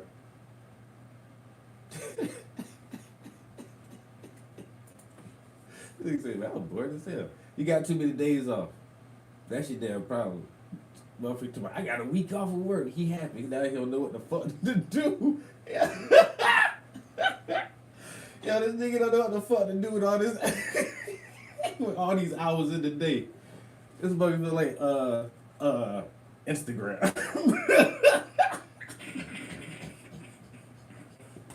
Hey man, you need to have him take your ass back to work, bro. He don't know how to relax. He motherfucker work too hard. 10 days, damn. Hey, me too, bro. I got all next week off too, bro. The whole next week. I ain't playing, but I'm bullshitting, dog. Hey, I'm painting and video games. That's all I'm doing, dog. I'm painting. I paint in the morning, get a couple hours of this shit in, and the rest of the day, in the middle, I try to run some chores. Run some errands, get all my chores and shit done, and the rest of the day, I'll be gaming. I got a book. I got a book for Christmas. I might try to read some of that this weekend. I ain't doing too much, bro. I ain't doing too much. I'm on the game now. Hey, game life, bro. I'm gonna get on in a little bit. I've really been procrastinating on going to the damn grocery store. I might run to the grocery store later. But other than that, I don't got no plans.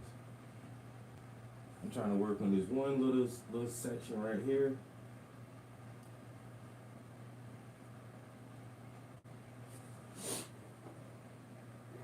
All I gotta do is like get this little bit blocked in.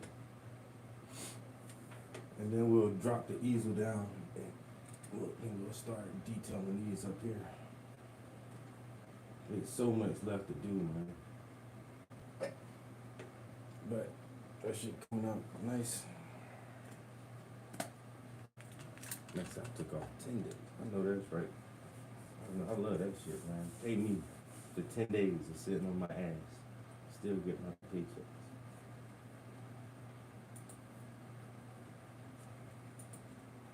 Throw some music on for a minute.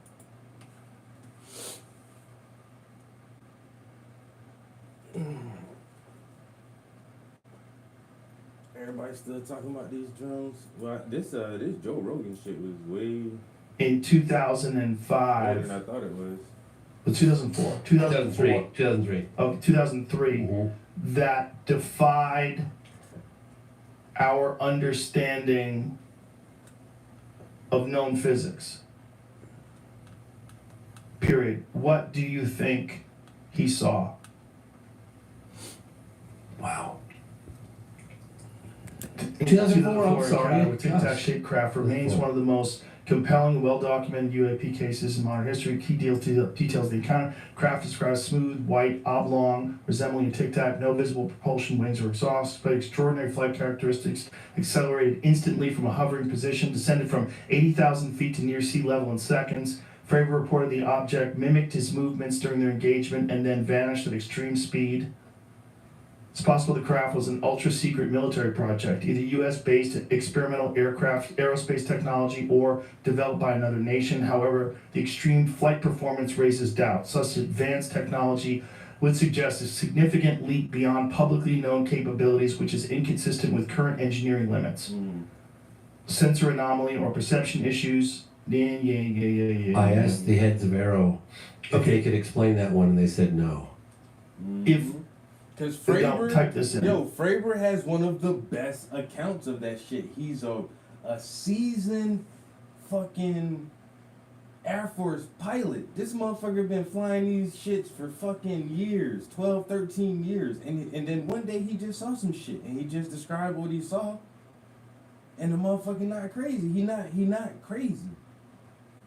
But his story, like when Rogan had Fravor on, like if his story doesn't at least make you question some shit, like, okay, if this guy has been a part of the military, he's flown every fucking high-tech military jet that we have, and he's like a captain or an admiral or some shit, and he said, bro, I saw something and I know for a fact that ain't our shit. Well, what was it? I don't fucking know, but it ain't ours. And now when the motherfucker like that say that shit, you gotta just think like, okay, it might be something to it. There might be something else out there.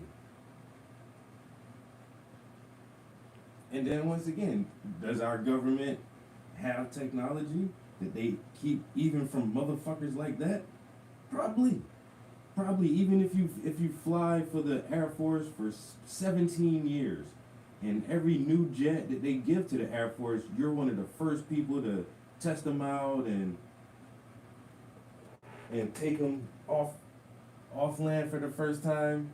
They still probably got some shit that they don't show y'all. So I get that part too, but it's just all the drones now. It's just like, all right, so somebody got to say something about something soon. You know? It's a really good case. If all accounts of the capabilities of the Tic Tac craft are true, what are the possibilities that it came from another planet? Rogan, I think they're typing this into Chat GPT, and they're asking the fucking AI these weird ass questions about this shit. Is that what you really want, son? No matter how many people you kill.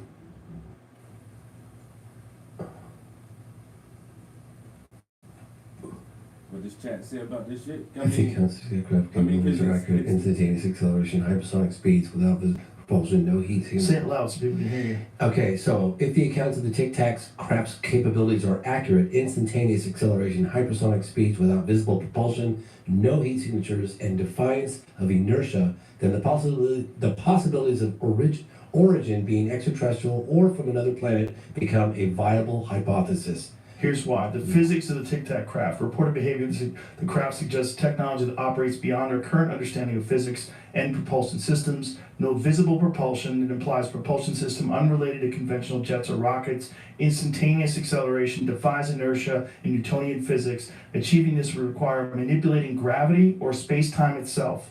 Silent operation, no sonic booms despite hypersonic speeds, points to a technology that likely eliminates air resistance, such as surrounding itself in an electromagnetic field or bubble. This level of technological There we go again. Yo, what's good? My mans. Yo, we about to, man, y'all boys about to make me stop painting and come get on the joint. Yo, electromagnetism. Even the AIs know that shit. Yo, everything is electromagnetism. Gravity does not exist if we can get past the fact that everything is controlled by electricity and magnetism. Electromagnetism. Yo, good morning. And watch, everybody up in this shit this morning. Good morning, people. Hey, man, we painting. We in here painting some shit like this, bro. You know what I'm saying? Picasso this thing, Bob Ross this thing, you know what I'm saying? Do Bob Ross and this thing.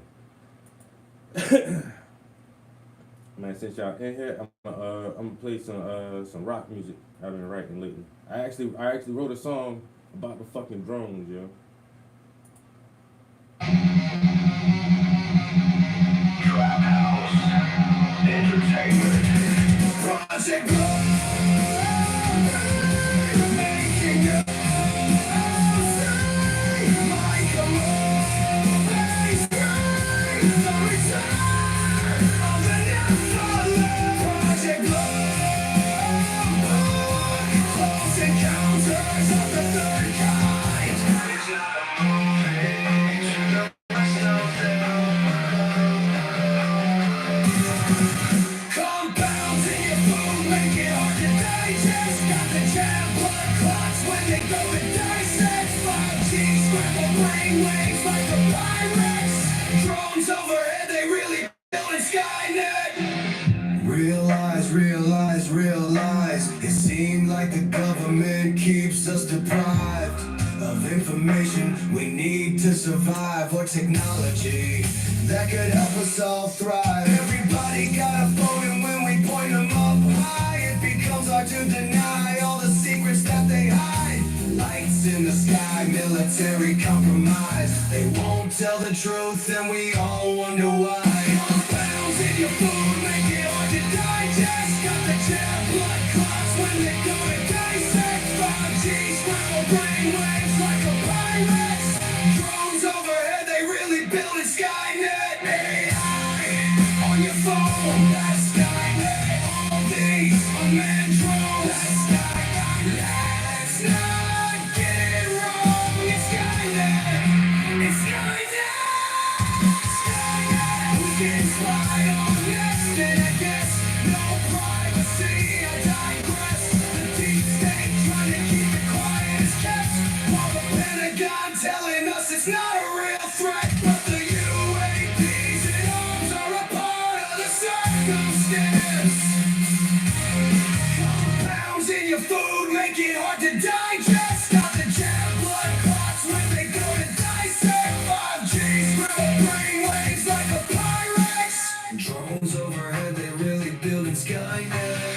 Compounds in your food make it hard to digest. Got the jam blood clots when they go to dissect. 5G scramble brain waves like a Pyrex. Drones overhead, they really building Skynet. Compounds in your food make it hard to digest. Got the I ain't show the first part of this song though, like the pre-chorus.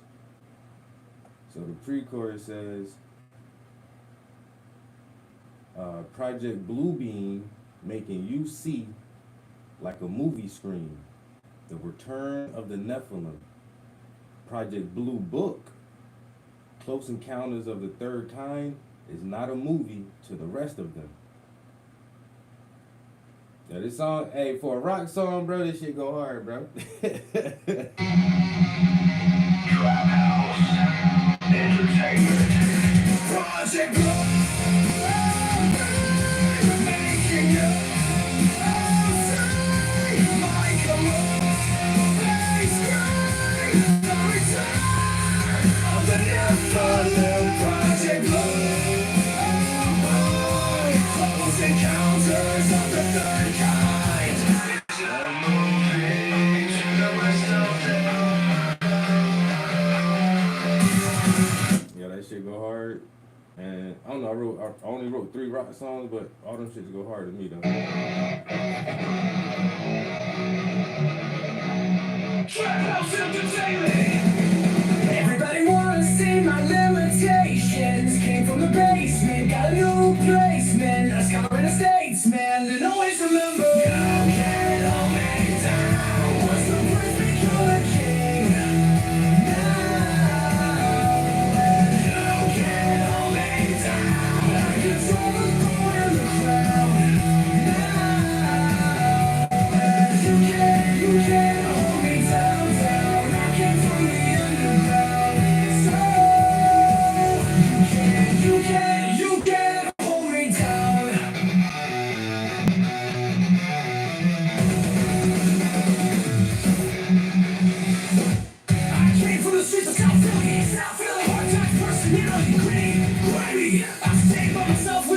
Because these bitches slimy, grimy, a motherfucking river, stand and deliver. The prince holding court, better stand when I enter. Watch the prince become a king. You can hold me down. I control the throne and the crown. Destined for greatness, practice persistence, passion and patience. I trap the hardest. Take risk and prosper. Fear is the monster that haunts your subconscious. You can't hold me down. The prince came to conquer.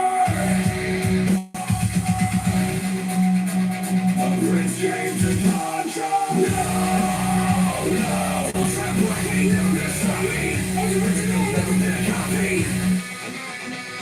No, no. Trap like me, never gonna stop me. Only original, never been a copy. Everybody wanna see my limitations. Came from the basement, got a new placement. A scholar and a statesman, and always remember, you can't hold me down. Watch the prince become the king. Yeah. You can't hold me down. I control the throne and the crown. Yeah. You can't hold me down, down. I came from the underground. So you can't hold me down.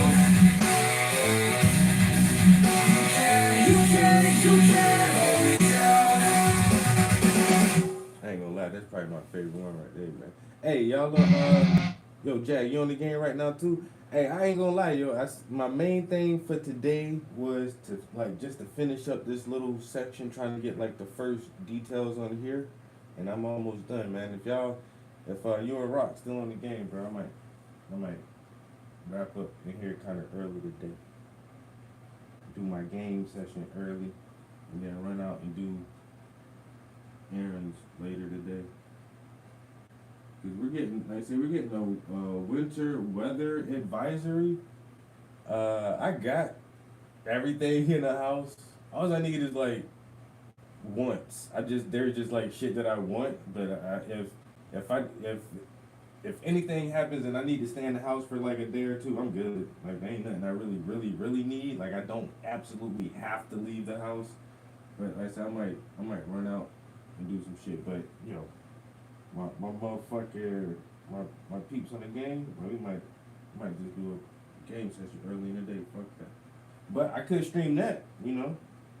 We can do a live stream with some motherfucking Call of Duties before the one who will be unnamed, who doesn't have the whole game. We will just leave him unnamed, and shit, we can run fucking team deathmatch if we want to. Damn, I'm gonna have to send that nigga the link to this right here.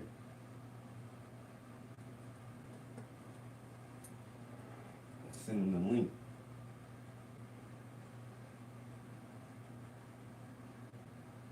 Cause he was talking gas shit too. Oh, them niggas on, but they play team deathmatch. Well, that nigga's talking cash shit. Yeah, I'm done right now, man. I got to this little section. I said this was my main thing for the day. I ain't doing nothing but an hour here, maybe an hour and a half, something like that. How long we been here? 2 hours? That ain't bad. Cause the day before this, we did 7 hours. Yesterday we did about 5.5 hours. And then today we already got 2 hours in.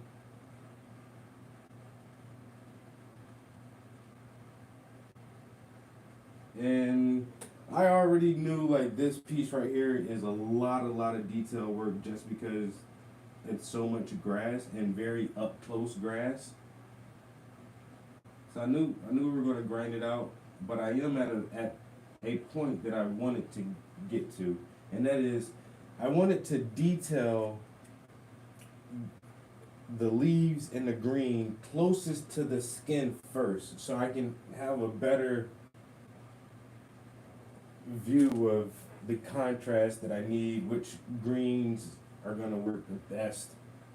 And so now, like, I think about right around here, I've really got into my good flow state. So I'm more comfortable with all this shit. The first few up here are okay. These up here aren't bad, but I think this section right here definitely looks better, especially with the shadows. So now that I've figured out exactly what I want to do and how I can go about this, we can drop it down. We'll come back in the next session, and we'll come back in the next session to do the next section. God damn it. Speak English, nigga. Talk, use your words, your tongue and your teeth, nigga. Tongue and teeth, nigga.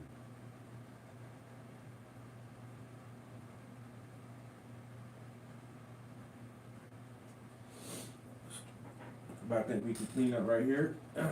Always appreciate y'all guys. Keep me company in the studio. You know what I'm saying? You are the fucking best. I have some of the best subscribers and viewers ever. Not gonna lie about that. Once again, we are a very small community, and that what makes us so dope. Is like this is it. This is all there is to it. I offer the bare minimum. You know, there is nothing fancy. There is no pre-recorded, edited, whatever. My appearance is whatever my man's was good.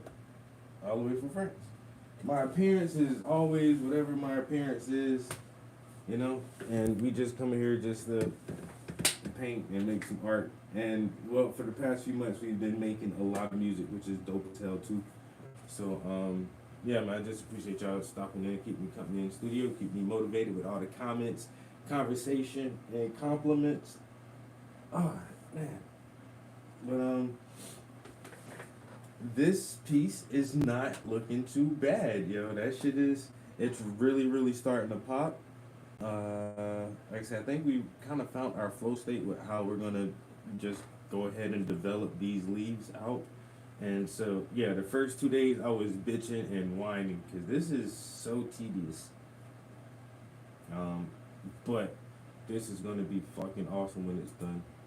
I really want the feet and flowers to be the main focal point of this piece, but the leaves and the grass are definitely gonna take notice. Like, you're not gonna be able to not notice like the grass. Like, that shit is wild.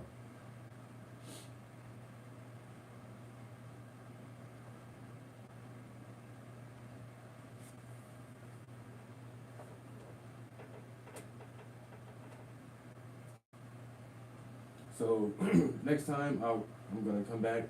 I'm starting this corner and finish detailing this top part, and then we'll work our way down here. Like I said, I really wanted to get close to the skin first and see how this looks and get that contrast started.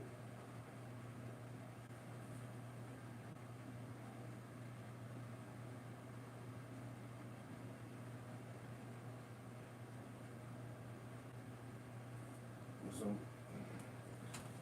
we'll be working on this for the next however long it takes, man. However long it takes.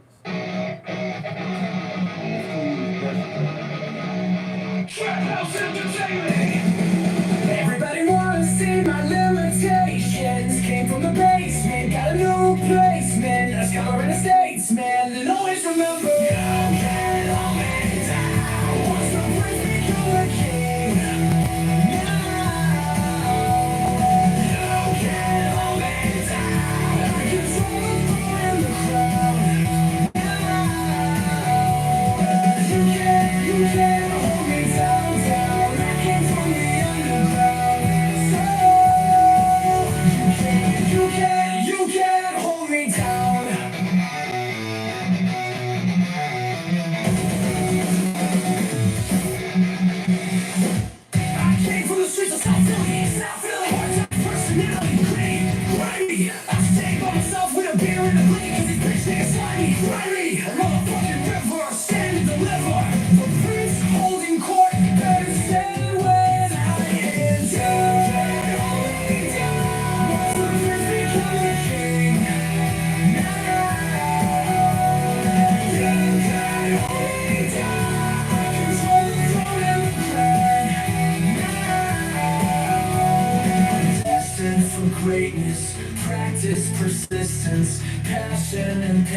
silence, I trap the hardest. Take risk and fear is the monster that haunts your subconscious. You can't hold me down. The prince came to conquer. The prince came to conquer. No, no. Don't try to break me, never gonna stop me. Original, never been a copy. No, no. Don't try to break me, never gonna stop me. Original, never been a copy.